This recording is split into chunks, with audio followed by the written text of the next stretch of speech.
So you're thinking about studying in Russia in 2025? Before you pack your bags, here are some really important things that you should know. Things that can save you time, money, and stress. Let's get into it. Dun, dun, dun.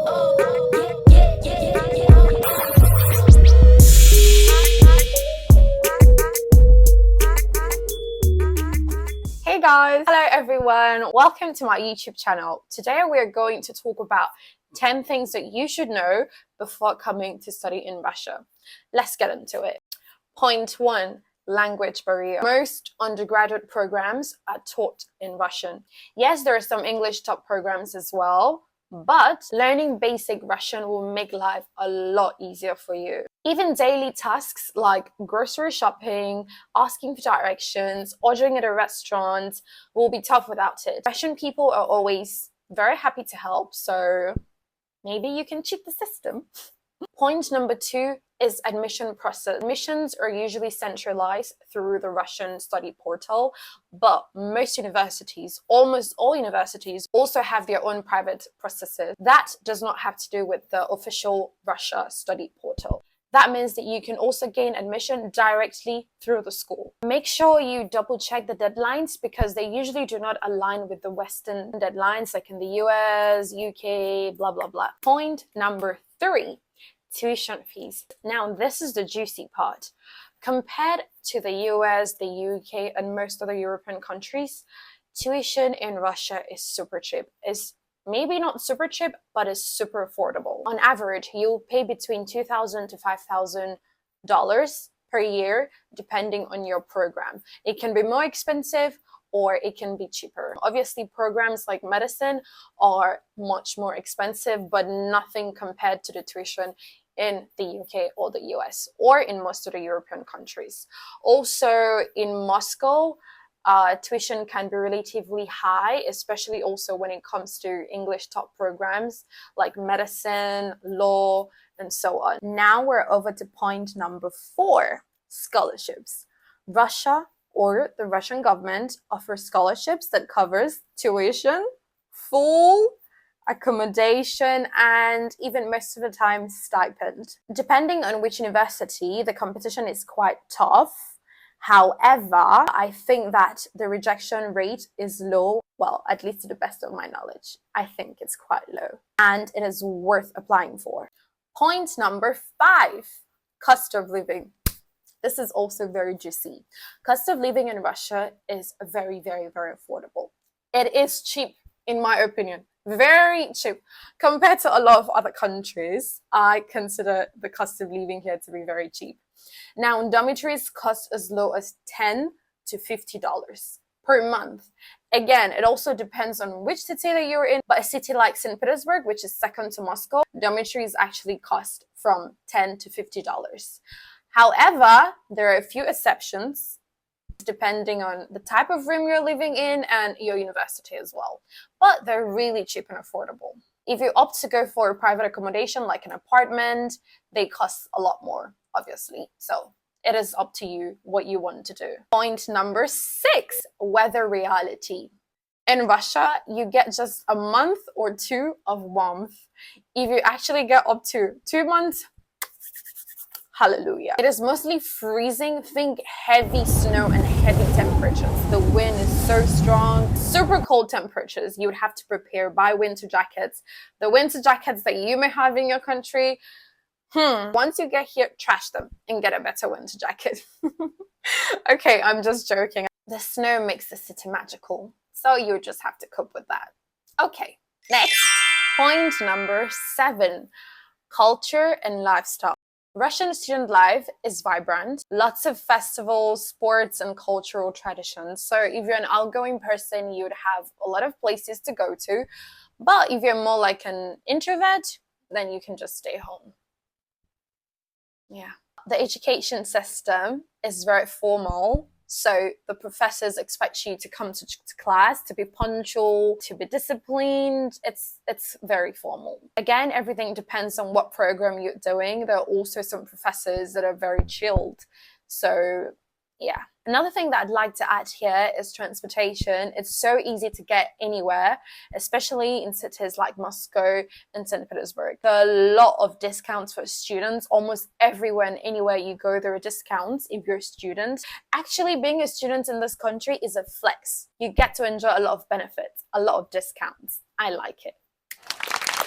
Thank you, Russia. Point number 8, working while studying.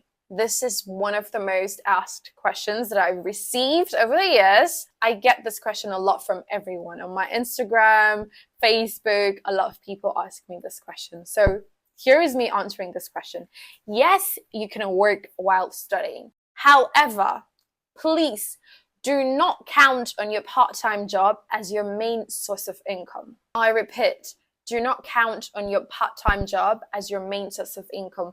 Rather, you should see it as a side thing, just for some extra cash. This again is my personal opinion. I think that there are not a lot of good paying jobs here for international students.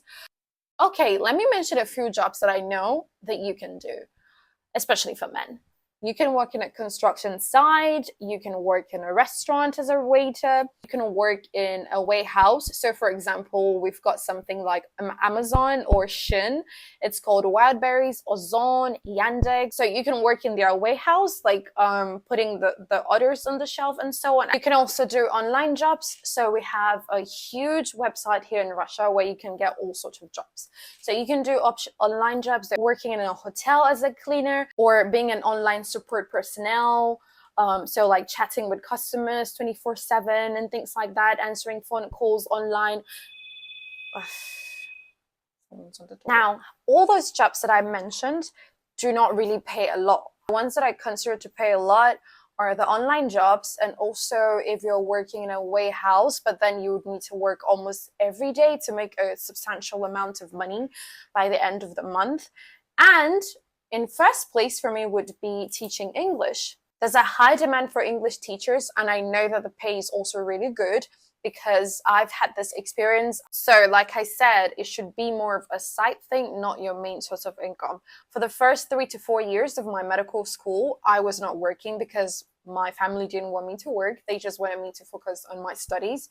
And also I didn't even have the time for that. Currently, I have more free time and I try to work. However, if it gets overwhelming for me, I just like stop because yeah, it is quite hard for me to combine studying in Russian and working. Point number 9, safety and student support. Russia is one of the safest countries in the world. It is in my top 5 safe countries. In my 5 years of living here, I've never witnessed any crime, never seen one. That's not to say it's not happening. I'm just saying that I just haven't seen any happening around me. Even as a girl, me and my friends, we can walk on the street at like 2, 3 a.m., you know, just like going out for like some fresh air. Nothing.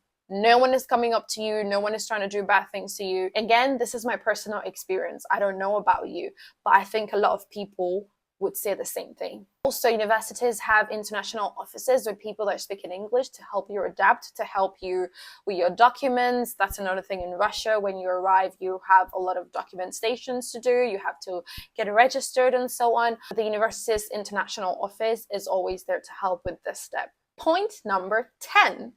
Post-study opportunities. Graduates can apply for a work visa and stay in Russia. Fields like engineering, IT are in high demand. So there's also something called ARVPO, which has recently been introduced. So instead of like getting visas every year all the time, you can get ARVPO for the entire duration of your studies. So that acts as a visa. And immediately you finish your studies, you can apply for something called VNG, which I think is an equivalent of indefinite leave to remain. I'm not sure. This document then allows you to apply for the Russian citizenship in due time. Also, you can get an automatic Russian citizenship if you finish your studies with something called a red diploma. So like you had all A's. And it is possible to get this if you're studying masters in English, because you know you're just going to be acing your exams and everything. I've seen a couple of people who finished their masters with all 5s and they got their Russian citizenship. Okay guys, thank you so much for watching. That's going to be all for today. If you have any questions, please feel free to write it down in the comment section. I'm going to respond to them. And also, if you have a particular topic you'd like me to talk about, also please let me know in the comment section. Do not forget to like, subscribe, and share this video to your friends and family. You might just be able to help someone. If you also just want to stick with me through my medical journey here in Russia, you're very much welcome to do so. See you in my next video. Bye!